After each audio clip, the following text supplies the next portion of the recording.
All right. Well, I am so glad to be here once again with you all to share this time with you as together we explore racism in America, the history we didn't learn in school. This evening, we're going to focus on part 5 of 6, voter suppression, then and now. As we've traced the chronological history of our country from its founding through the civil rights movement of the mid-20th century, we have seen repeated examples of concerted efforts to suppress the voting power of non-white people. This evening, we will focus explicitly on the right to vote as a foundation of our democracy and the extraordinary efforts that have been expended and are intensifying to this day to prevent these citizens from achieving meaningful representation. So let's proceed. Last week, we looked at the American criminal justice system and how it has evolved, particularly in the last 55 years since the administration of Richard Nixon, following the landmark events of the civil rights movement of the 50s and 60s. And we looked specifically at initiatives, programs labeled the war on drugs, and congressional actions and administrative priorities. In 1971, under Richard Nixon, 1982 and 1986, during the administration of Ronald Reagan, and 1994, during the administration of Bill Clinton. So this has not been a Republican or Democratic issue. It has been a feature, if you will, of our society during this time period. We saw how law enforcement incentives were created and utilized to turn the attention of law enforcement organizations to focusing on and prosecuting drug offenses. And one of the side notes, one of the consequences of all of that led to the militarization, and my apologies for the typo, of our state and local law enforcement agencies. And even as we look at the TV today, yesterday, we see law enforcement armed for war on our city streets.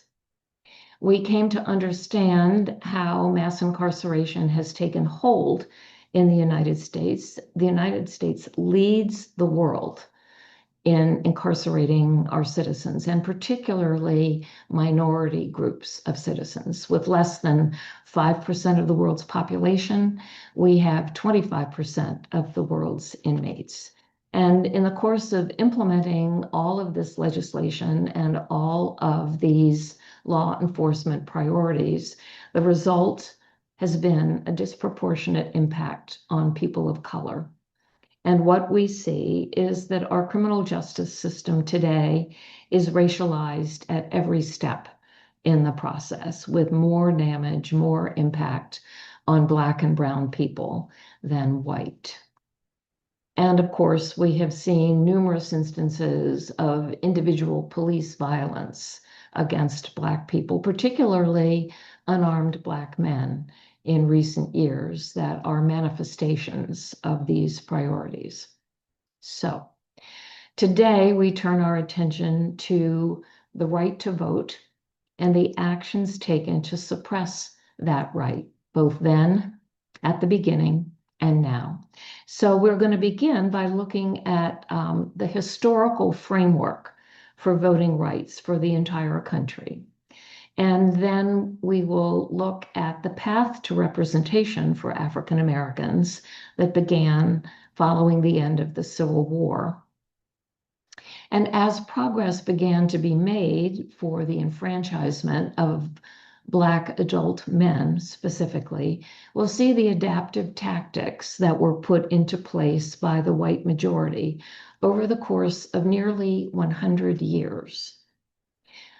That period came to an end, ostensibly, with the passage of the Voting Rights Act of 1965, and we will look closely at that piece of legislation and its impact.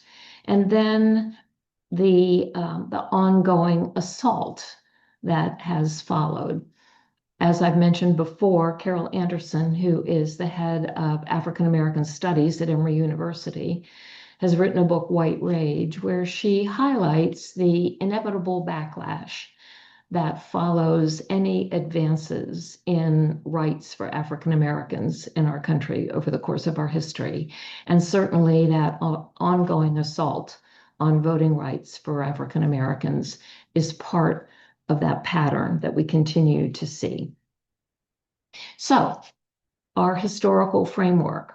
We actually begin with the Declaration of Independence.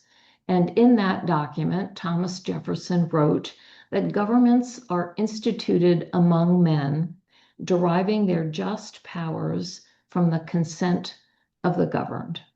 And so in the American system, the power of government comes from the consent given to those elected by virtue of their vote. We'll look at the United States Constitution, what it has to say about voting, and also each of the constitutional amendments that have been enacted. What we see when we look at the United States Constitution is that there is exactly one clause that deals with voting. It is Article 1, Section 4, Clause 1. And it reads, the times, places, and manner of holding elections for senators and representatives shall be prescribed in each state by the legislature thereof. But Congress may at any time make or alter such regulations, except as to the place of choosing senators. It's a very interesting final clause.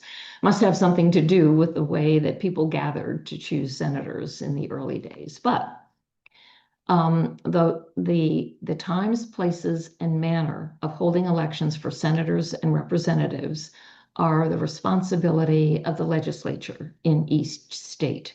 But Congress may at any time make or alter such regulations. That's it. That's all it says. And so we turn our attention to the constitutional amendments that pertain to voting. And it turns out that once we get past the Bill of Rights, the first 10 amendments to the Constitution, nearly 1/3 of the remaining amendments have to do with voting, with being more particular, more specific about federal rules around voting that overlay the work that the state legislatures do. So the first is the 14th Amendment that was enacted in 1868 following the end of the Civil War during Reconstruction, and it granted citizenship and due process to African Americans. The thought was that that would make it obvious that by virtue of being citizens, these adult Black men would, of course, have the right to vote. But there was tremendous pushback against that understanding, not just in the South, but basically in all of the states. And so 2 years later, Congress saw it necessary to enact, and the states ratified this 15th Amendment that declared that all races had the right to vote. The right to vote could not be abridged or denied on the basis of race, color, or condition of previous servitude.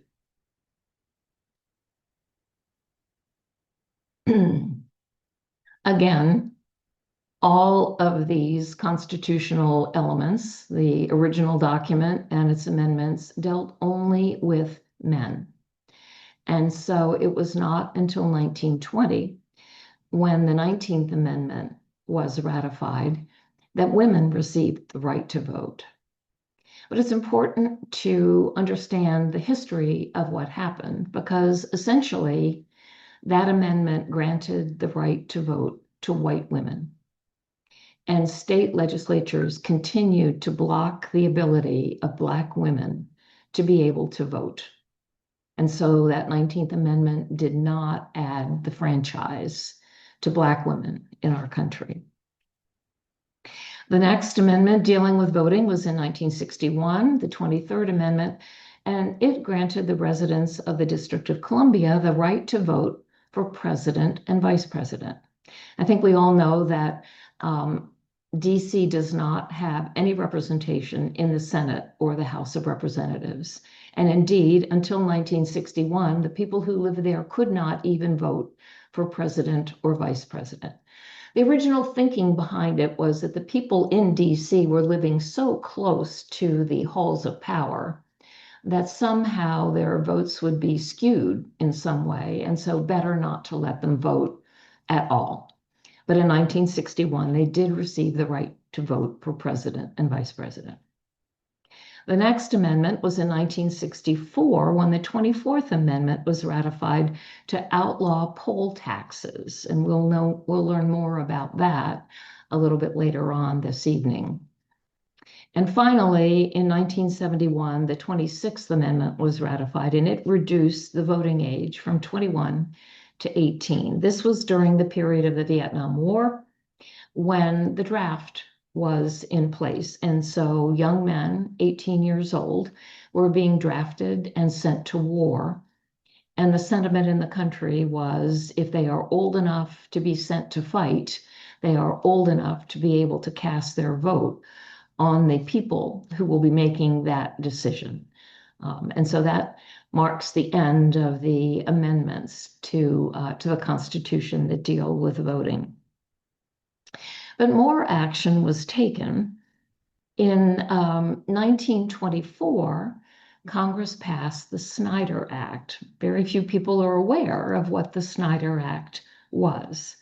And it basically granted citizenship to Native Americans. So it, in essence, was the 14th Amendment for Native Americans. Until 1924, those who were here first and their descendants were not considered citizens of the United States, and consequently did not have the right to vote or serve on juries or a whole range of other rights that we believe that citizens hold. But even with the passage of that federal law, the states continued to erect barriers to keep Native Americans from voting. And those laws continued in effect in various states until 1957. So it has really only been in the last 65 years or so that Native Americans have been guaranteed the right to vote. And as we look at legislative actions, the next and really the most significant event that occurred was the passage of the Voting Rights Act of 1965. And it was enacted in order to enforce the 15th Amendment from 1870. So almost 100 years later, it took Congress to pass the Voting Rights Act that indeed guaranteed African Americans the right to vote. At that point in time, fewer than 50% of African Americans across the country were actually registered to vote. And so that path to representation began in 1865 with the ratification of the 13th Amendment, where the slaves were freed, sort of, except in the case of commission of a crime. And we know already that all of the states did not ratify the 13th Amendment right away. Delaware waited until 1901 to ratify the amendment, declaring that slavery should no longer exist in the United States. And of course, Mississippi waited until 2013 to ratify the 13th Amendment, declaring that slavery had ended, except of course in case of commission of a crime.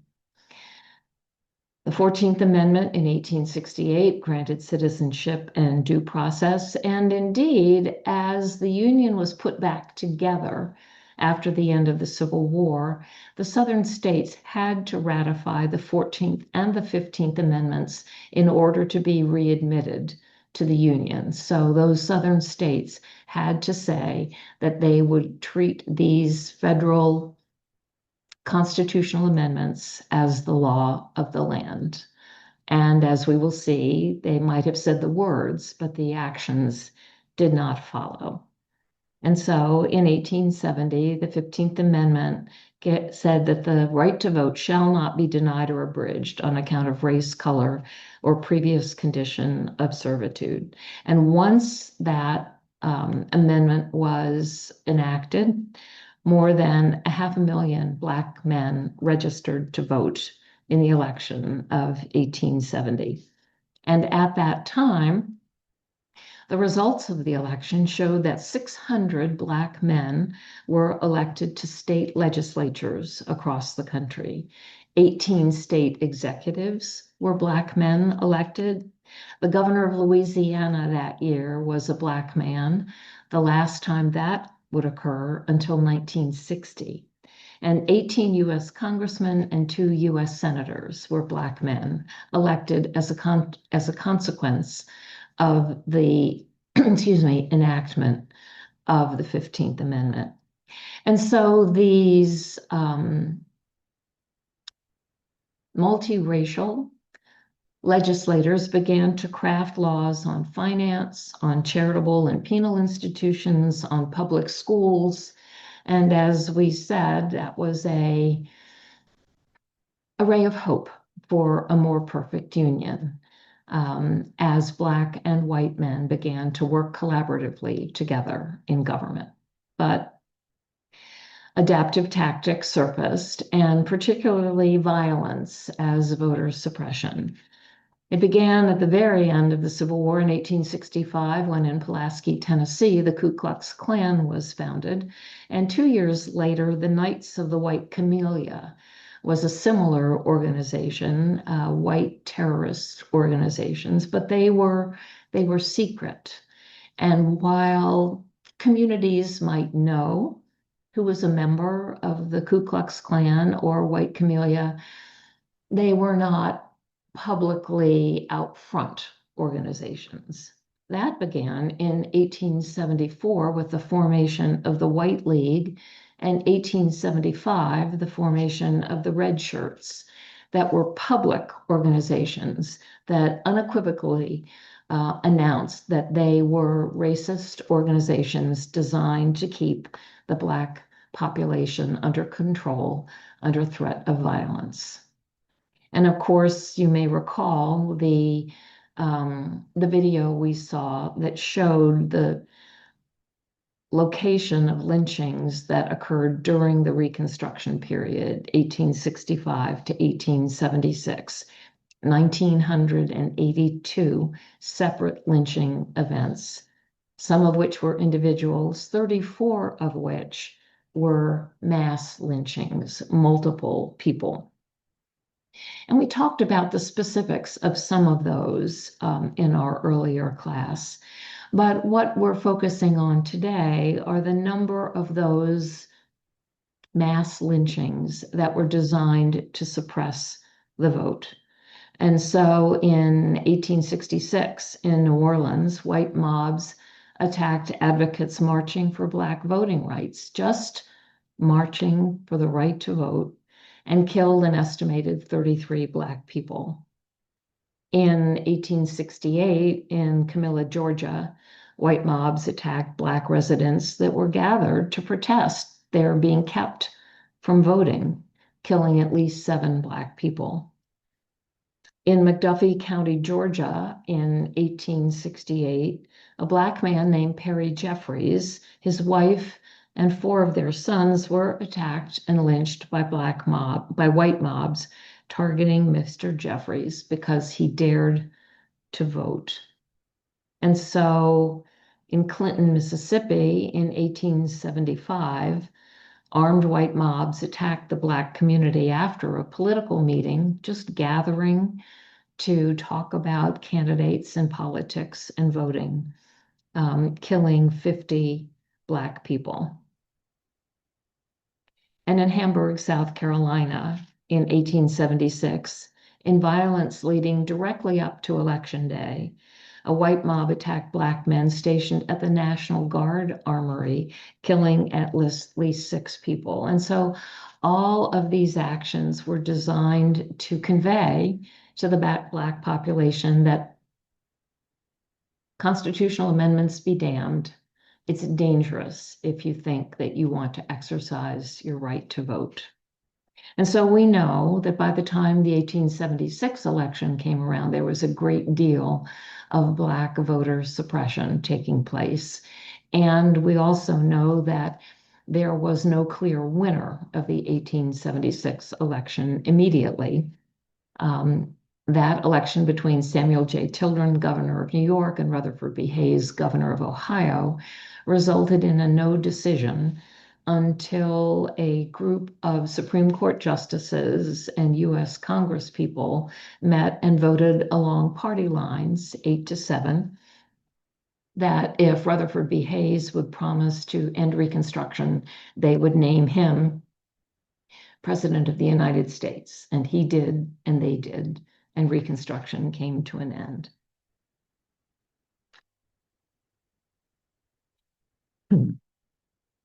Excuse me. You may recall that we touched briefly on the Mississippi Plan as a result of a constitutional convention held by the state in 1890 with the specific purpose, as James K. Vardaman said, held for no other purpose than to eliminate the N-word from politics, let the world know it just as it is. And so it instituted the grandfather clause, a poll tax, a literacy test, and had an enormous impact on registration levels for African Americans. The grandfather clause declared that all of these rules about registering to vote, paying a poll tax, passing a literacy test, being a resident for 2 years, all of those conditions didn't apply to you if your grandfather was eligible to vote before 1865. And clearly, looking at skin color, only one set of the population could possibly have had grandfathers who were eligible to vote prior to 1865. They didn't have to have voted. They just needed to be eligible.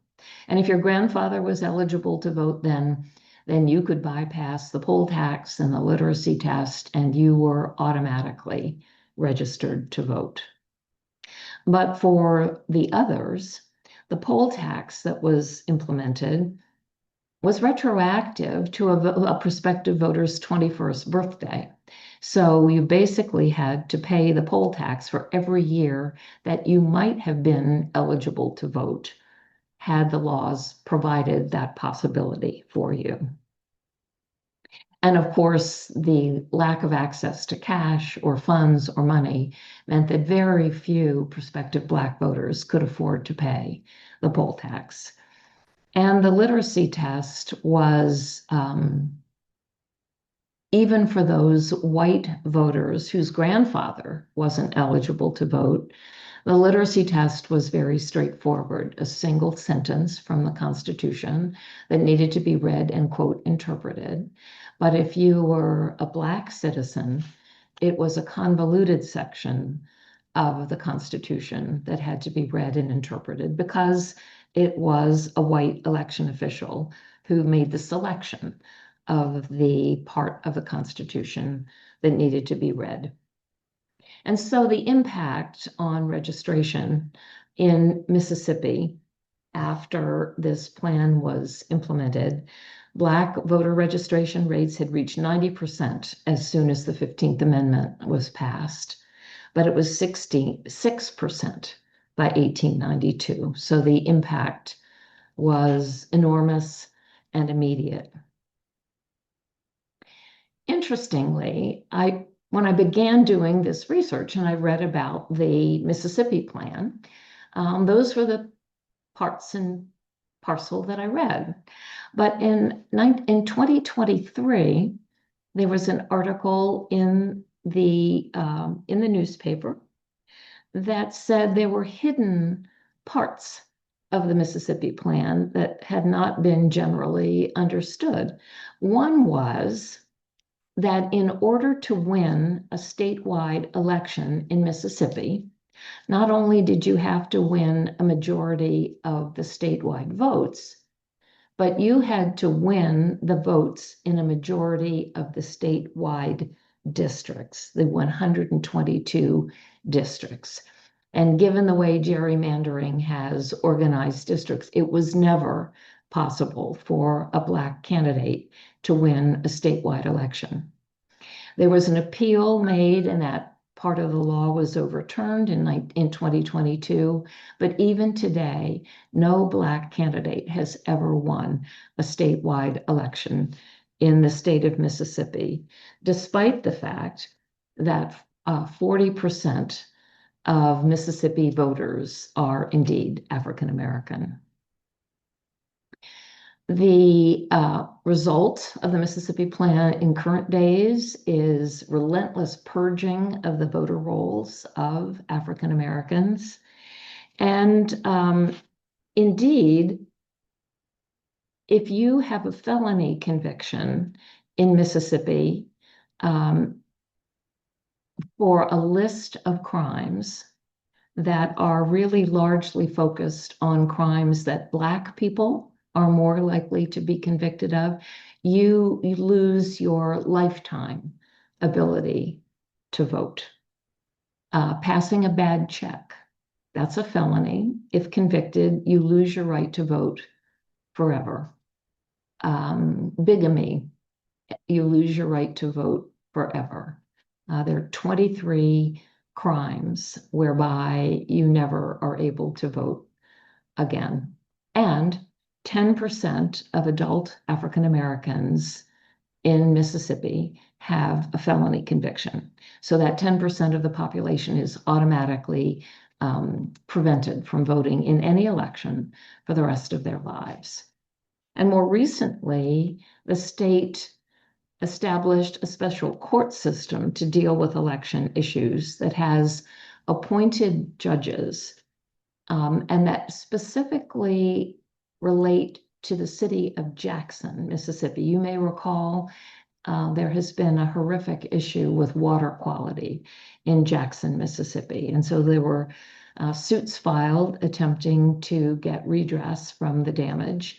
But the state reacted by saying, well, all of those cases will be heard by a special court, and the governor of the state will appoint the judges who will hear those cases. So again and again and again, the rights of African Americans keep getting restricted by laws that the states are passing.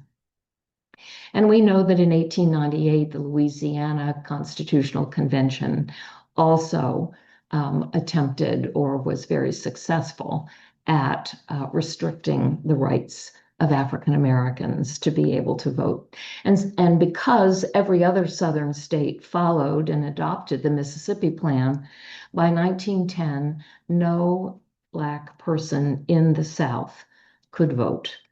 And while there were efforts put in place to try to increase Black enfranchisement numbers, by 1940, that percentage has only grown to 3% of the population, Black population in the South, was able to vote.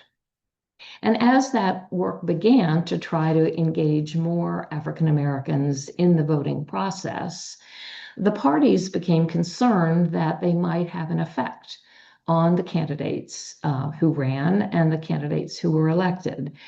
And so the Southern states in 1921 enacted what were called white primaries. And that was an effective device because basically it's a one-party political system in the South. So whoever won the primary in the Democratic Party was virtually guaranteed to be elected to office. And so to keep African Americans out of the political process, the Democratic Party in many states adopted a rule that said they couldn't be members of the party. And they closed the primaries then to everybody except party members. There was an effort made to appeal to the Supreme Court to say this was unconstitutional.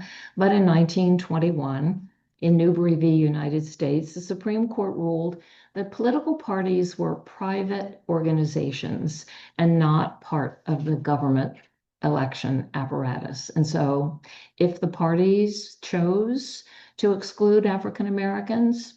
That was their right, and there was nothing unconstitutional about it. And so it was not until 1944 that the court stepped in and said that indeed the white primary was a violation of the 15th Amendment's prohibition against voting discrimination based on race. And so following that decision, Texas Democrats established a private organization from which African Americans were excluded. And the members of that organization held pre-primary elections to select candidates for the Democratic primaries. And so while African Americans, because of that Supreme Court decision, could vote in the primaries, the candidates had already been selected by white voters in Texas. And that process continued until 1953. And so with the state's legislatures having the power to enact all of these voting laws, it was pretty much free rein on what they wanted to do in order to prevent African Americans from voting. But they weren't content with just the laws they passed. They were active in intimidating Black prospective voters to keep them from going to the polls. This is an editorial cartoon from the Miami Herald in 1940, just to make clear the risks that you might take if indeed you dared to try to exercise your constitutionally protected right to vote, to give your consent to be governed. Even by this point in time, particularly in the South, most African Americans were sharecroppers. That was the economic agricultural system in place. And so the states began enacting evictions of sharecroppers, of people who tried to vote. And an evicted sharecropper typically had nowhere else to go because family members were on that same land or neighboring land.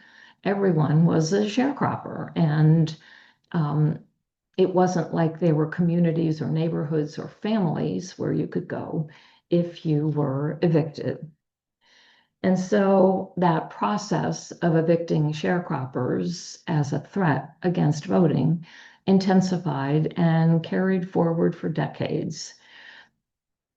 Many evicted families were forced to live in tent cities that sprang up throughout the South, in communities that most closely resembled refugee camps. Entire families sheltered in fabric tents that froze in the winter with no running water and one outhouse for dozens of people. White segregationist night riders, the four groups that I mentioned, terrorized the camps, firing guns into the tent cities in the middle of the night. And even as recently as 1960, 1,400 African Americans registered to vote in Fayette County, Tennessee, and about 700 of them were evicted from their farms.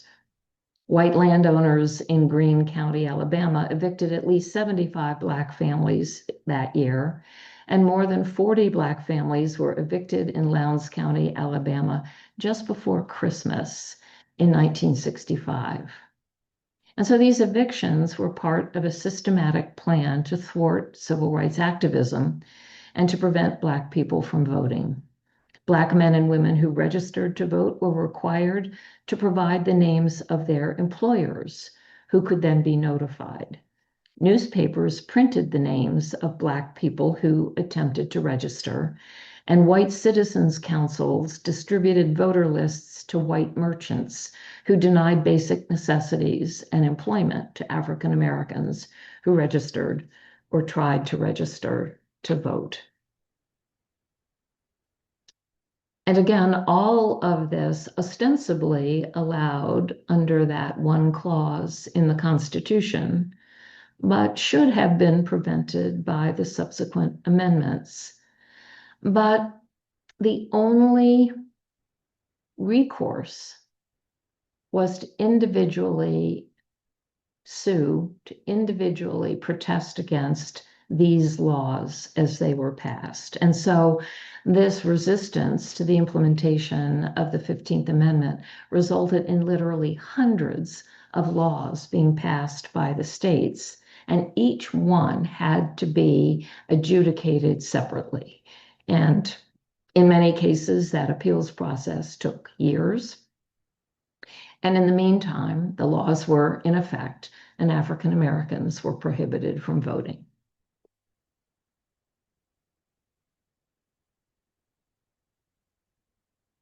Which brings us to the height of the civil rights movement and the action taken in 1965 to pass the Voting Rights Act that year.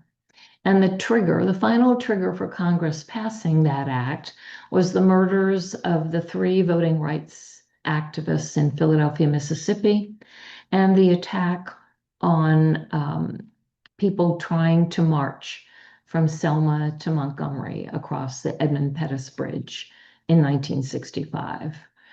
And so those videos were the final act that caused President Johnson and Congress to say, this situation cannot continue. And so the Voting Rights Act of 1965 was passed.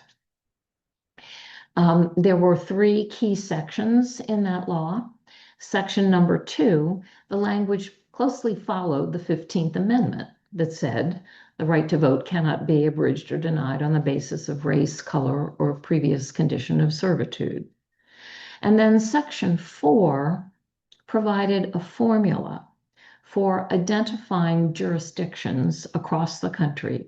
Could be states, could be cities, could be counties that had a history of passing these racially discriminatory laws or enacting racially discriminating processes to keep African Americans from voting.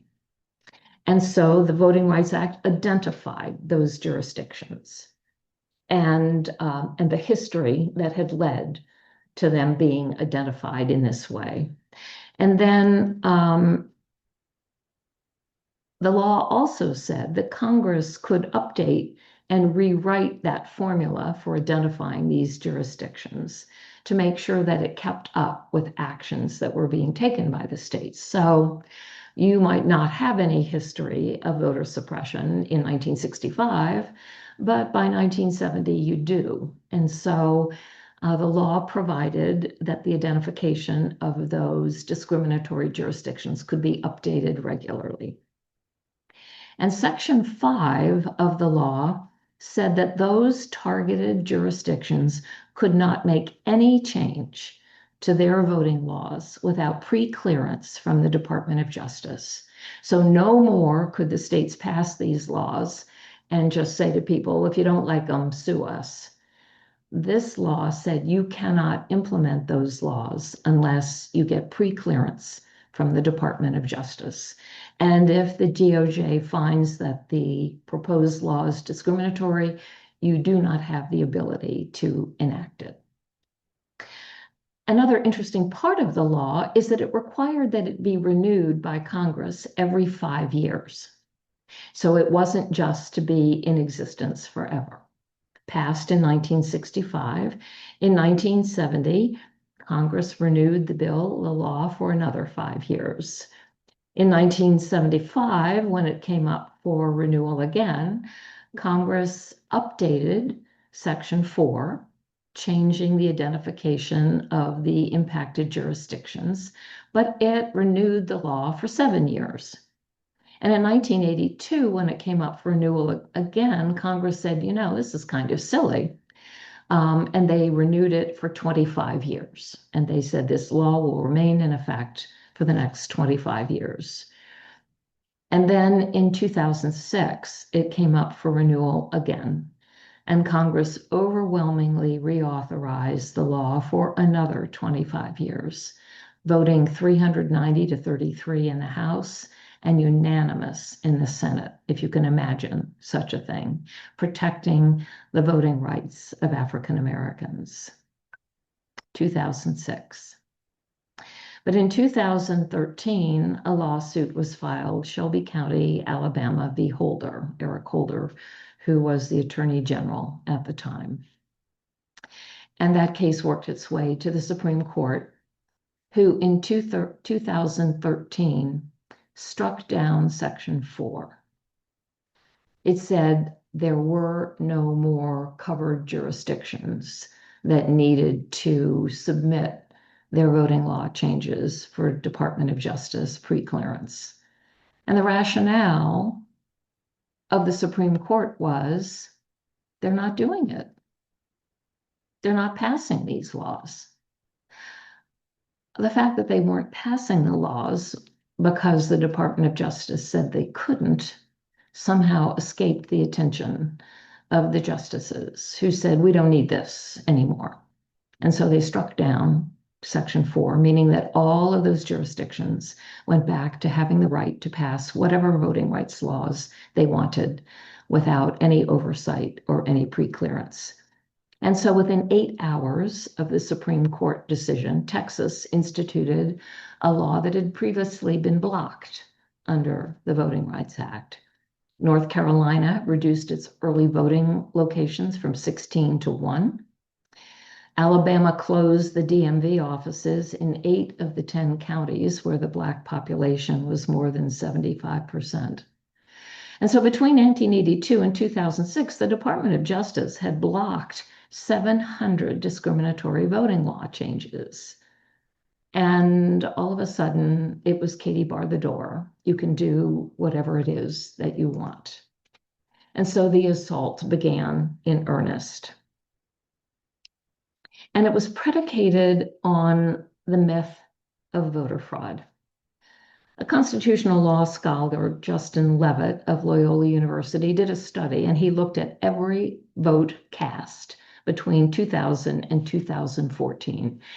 I've decided he must have been a single man who didn't watch television or read. I don't know. But anyway, he looked at 1 billion votes cast in the United States during that time period, and he found 36 that might have been caught by a voter ID law. And so the states began enacting these laws to prevent voter fraud. In Alabama, every resident of public housing is given a government-issued photo ID, but that is not a valid ID to vote. You need to go get a different government-issued photo ID in order to vote. In Georgia, the state eliminated 12 types of IDs that had been generally used and substituted 6 types of government-issued photo IDs that were much more apt to be held by white voters than Black. In Indiana, there had not been a single case of voter fraud in the state's entire history, but the state said you have to present a birth certificate in order to get your driver's license or state ID, which is what you need in order to vote. But in Marion County, which was home to almost 250,000 Black citizens, you had to have a driver's license as proof of ID to get your birth certificate. So you could go in that loop forever. In North Carolina, Governor McCrory focused on fraud, and the North Carolina Board of Elections analyzed almost 5 million votes in 2016, and they found 1 vote that a more stringent voter ID law might have prevented. And so the legislature in North Carolina gathered data on the type of IDs that Black people did and didn't have, and then they tailored the list of IDs that you need to vote to favor white people. And when that particular case was appealed to the Fourth Circuit Court, the court ruled that the law was targeted at African Americans, quote, with almost surgical precision. In North Dakota, the Supreme Court made a decision that required that your ID, in order to be valid for voting, had to have a street address. But Native Americans living on reservations in North Dakota do not have street addresses. Their IDs show post office boxes. And so the state issued IDs for Native Americans are not valid as proof of identification to vote. And one of my favorites is that in Texas, a concealed carry permit is valid as proof of identity to vote, but a student ID is not. What we know is that the various states began a series of voter roll purges. The National Voting Registration Act says your name cannot be taken off the voter registration rolls just because you didn't vote in a previous election, but states began doing that. And something called the cross-check program was created in Kansas, and it did a match on first and last name and date of birth. And if it found a match in two different states, that meant that voter fraud was underway because the individual was trying to vote in two separate states. Now, you would think there wouldn't be a lot of errors there, but it turns out that a lot of states don't capture date of birth. And so it was simply if first and last name matched with somebody in another state, that was proof of attempted voter fraud because the individual was trying to register to vote in two separate states. And so in Iowa, the first year they used the program, almost 250,000 people, Iowans, were identified as also registered to vote in another state. And so Iowa took on the cost of tracking all of those down. And when they were done, they found there were 6 cases where the same person was registered to vote in Iowa and somewhere else. And in every case, the person had either moved to or from Iowa and was indeed only planning to vote in one state. We saw how minority precinct discrimination began to take place. States began reducing the number of sites for voting in predominantly minority areas, reducing the number of dates when early voting was available, and limiting the resources that were available at the various precincts. And one of the highlights of this was the state of Florida in 2000, you may remember, when it came down to hanging chads and the decision as to whether Al Gore or George W. Bush would be elected president. The backdrop to that story in Florida was that election officials were concerned leading up to the 2000 election when they saw that 16% of registered voters in Florida were Black, up from 10% only 4 years before. And so the Florida election officials devised a laptop program. They purged the rolls and then they gave the precinct staff laptop computers. So if someone came in and their name wasn't on the voter roll, someone could use the laptop to hook into the database in Tallahassee and say, oh, yes, you are registered to vote after all, no problem. But the majority minority precincts didn't get the laptops. They had to have someone call on the phone to Tallahassee, reach someone and ask them to look into the database to see if the prospective voter was registered. And this caused a huge backlog of telephone calls and prospective voters, and many people left without casting their votes. And those punch card systems with the hanging chads, it turns out that in 2000, most of the precincts had voting machines. But the majority minority precincts were the ones that got the punched cards that made it more difficult for their votes to be counted. And intimidation was part of the process. Voter integrity people waited outside the polling places and told African Americans as they arrived that if there were even the most minor of issues with their registration, a middle initial there or not there, they could be arrested. And in many instances, they actually took photographs of the prospective voters so that they were implying that they would be able to identify them and arrest them after the fact. Felon voting rights are a key tool used to disenfranchise the African American vote. And these laws vary by states. If you live in Maine or Vermont, your right to vote, you never lose your right to vote. You can vote from prison.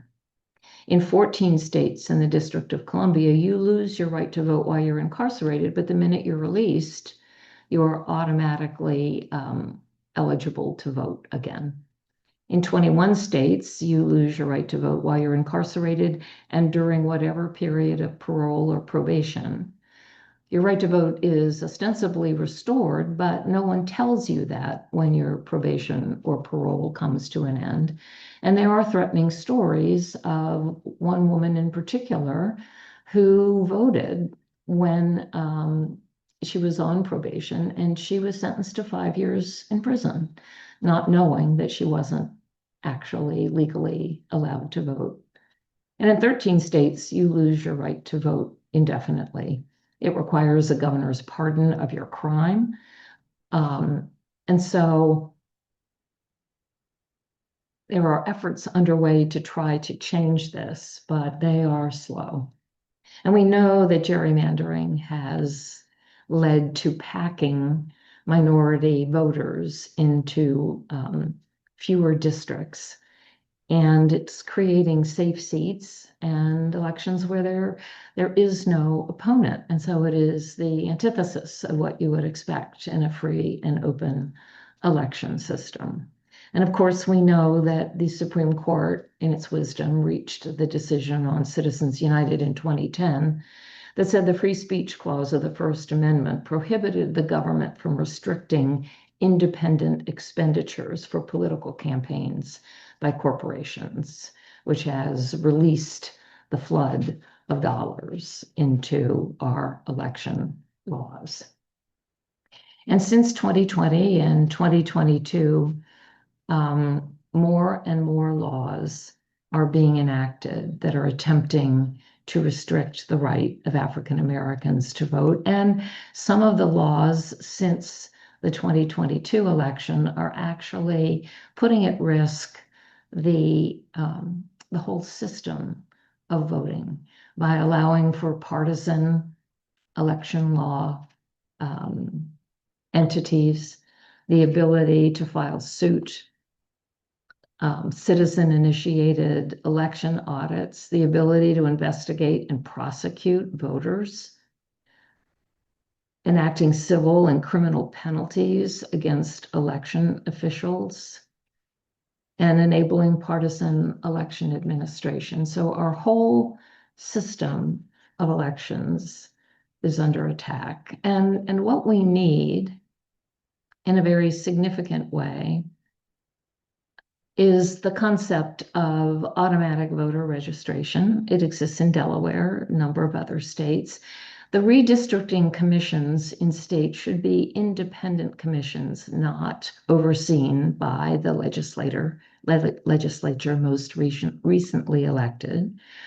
We should make Election Day a national holiday. That would make it easier for people to vote.